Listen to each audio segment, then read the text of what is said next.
안녕하세요. 건강의 달인 건달입니다. 혹시 집에서 밥을 해 드시나요?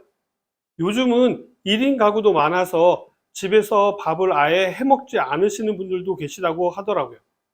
밥솥이라든지 쌀 자체가 아예 없는 집들도 점점 늘어나고 있다고 하지만요.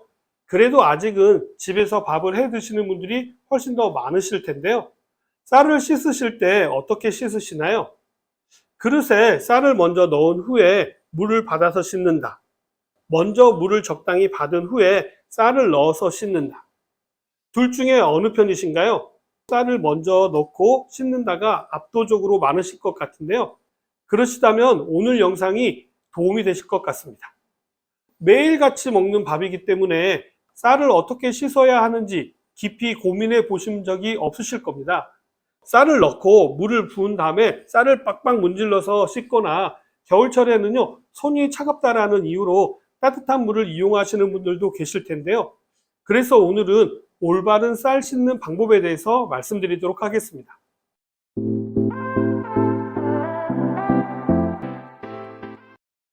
쌀을 어떻게 씻느냐에 따라서 밥맛이 달라질 수가 있는데요. 쌀을 잘못 씻게 되면은요, 쌀 아래 구조를 망가뜨리게 되어서 밥의 찰기를 떨어뜨리는 원인이 되기도 하고요. 충분히 씻지 않게 되면 밀가루 수제비가 충분히 익지 않으면 밀가루 냄새가 나듯이요. 쌀도 충분히 씻지 않으면 밥에서 설 익은 밥처럼 쌀 냄새가 나게 되고요. 쌀을 잘못 씻게 되면 쌀에 섞여 있던 이물질이 잘 제거되지 않게 되어서 밥을 먹을 때 이물감을 느끼게 되는 것입니다. 밥을 짓는 데 있어서 쌀 씻기는 아주 중요한 부분을 차지하고 있는데요. 가장 많이 놓치기 쉬운 부분은요, 바로 쌀을 씻는 순서가 아닌가 싶습니다.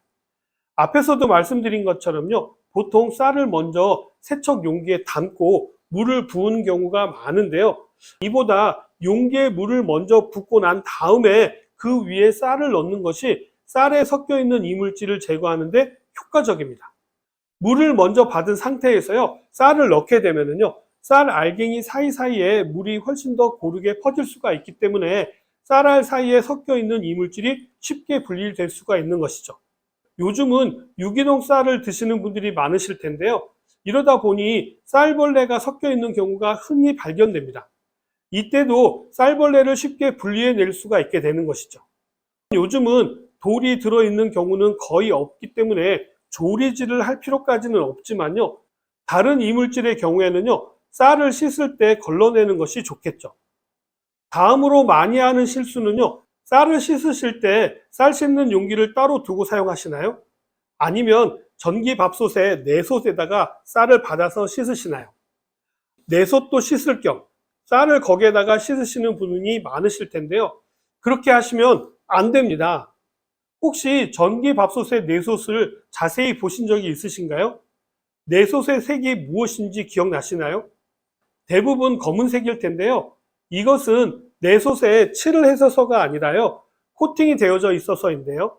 여기에다가 쌀을 씻게 되면 코팅 표면이 손상이 될 우려가 있기 때문에 피하시는 것이 좋습니다. 코팅이 벗겨지게 되면은요, 밥솥의 기능이 떨어지게 되고요. 솥에 있는 중금속 같은 것들이 용출될 수가 있기 때문에 내솥에서 쌀을 씻는 것은 하시면 안 됩니다. 밥을 다 하시고 설거지를 할 때도 이 내솥에다가 여러 가지 그릇이라든지 숟가락, 젓가락, 포크, 심지어는 칼이나 가위를 넣어 두시는 분들도 계시는데요. 가능하면 코팅된 후라이팬이나 전기밥솥의 내솥에는요, 아무것도 담지 않으셔야 코팅을 안전하게 보호할 수가 있습니다. 그렇기 때문에 쌀을 씻으실 때는요, 쌀 씻는 용기를 따로 두어서 사용하시는 것이 좋고요. 설거지할 때도 내솥 안에는 물 이외에는 아무것도 넣지 않는 것이 좋습니다. 쌀을 씻을 때는요, 가장 기본적인 원칙이 있는데요, 빠르고 부드럽게입니다. 쌀 씻는 첫 번째 물은요, 재빨리 헹군 뒤에 바로 버리시는 것이 좋은데요, 쌀 표면에 있는 불순물을 빠르게 제거하기 위해서입니다. 쌀은 제 기억으로는요, 수분 함량이 약 16% 이하로 알고 있는데요. 이렇게 수분 함량이 낮다 보니까 쌀 표면에 있던 오염 물질이 다시 쌀 속으로 스며들 수가 있어서 가능하면 부드럽고 빠르게 씻어서 버리시는 것이 좋습니다. 일부에서는요, 그래서 수돗물을 쓰면 안 되고 정수기 물로 씻는 것이 좋다라고 하시는 분들이 계시는데요. 그렇지 않습니다. 첫 번째로 쌀을 씻는 물을 수돗물로 하게 되면요, 밥에서 수돗물 냄새가 날 수도 있다라고 하지만요, 이건 잘못된 정보입니다. 혹시 수돗물에서 냄새가 나더라도요, 밥을 짓는 동안에 열에 의해서 휘발성 성분은 모두 다 날아가기 때문입니다. 가볍게 초벌로 씻었다면요, 이후에 두 번째 불터는요, 손으로 쌀을 2, 30회 정도 부드럽게 돌리듯이 저어가면서 씻고요. 이 과정을 한 두세 번 정도 반복하시면 됩니다. 너무 과하게 문지르게 되면요, 오히려 쌀알이 깨져서 식감을 떨어뜨릴 수가 있기 때문에 주의가 필요합니다. 예전에는 농약을 비롯해서 쌀에 이물질이 많아서 이렇게 빡빡 씻어야 했지만요, 지금은 도전 기술도 발달하고 농사 기법도 좋아져서요, 농약 사용도 줄어들었기 때문에 지금은 가볍게 헹궈주는 정도만으로도 충분합니다. 쌀을 씻는 물의 온도도 중요한데요, 특히 겨울철에 찬물로 하게 되면 손이 시리다는 이유로 따뜻한 물로 쌀을 씻는 경우가 있는데요, 이렇게 하시면 따뜻한 물이 쌀 표면에 급격하게 흡수가 되어서 쌀알 겉 표면만 뭉개지는 경우가 많아서 식감이 떨어질 수가 있고요. 60도 이상의 뜨거운 물의 경우에는요, 쌀 표면을 어설프게 익혀서 쌀알 내부까지 수분이 고르게 스며들지 않게 되어서 밥이 딱딱해지거나 단맛이 줄어들 수가 있기 때문에 맛있는 밥을 짓기 위해서는요, 찬물로 씻는 것이 가장 좋습니다. 요즘은 잘 활용하고 있지는 않지만요, 저 어릴 적만 해도 거의 모든 집에서 활용했던 쌀뜨물이 있는데요, 쌀뜨물에는요, 비타민 B군을 비롯해서 다양한 미네랄 성분과 여러 가지 양념의 맛을 어우러지게 하는 전분 등의 성분이 녹아있기 때문에요, 찌개나 국을 끓일 때 물 대신에 쌀뜨물을 사용하게 되면요, 국물이 구수해지고요, 깊은 맛을 낼 수가 있게 되는데요, 쌀뜨물 속의 전분이 양념이 고르게 섞이게 할 뿐만 아니라요, 감칠맛을 살려주기 때문에 깊은 맛을 낼 수가 있게 되는 것이죠. 쌀뜨물의 활용법은 또 있는데요, 냄새를 잡는 데도 도움이 됩니다.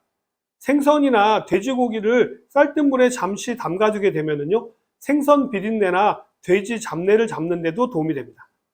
쌀뜨물 속의 전분 성분이 흡착 능력이 있기 때문에 냄새를 잡는 데도 도움이 되는 것이죠. 쌀뜨물의 활용법은 또 있는데요, 피부와 두피를 관리하는 데도 사용이 가능합니다.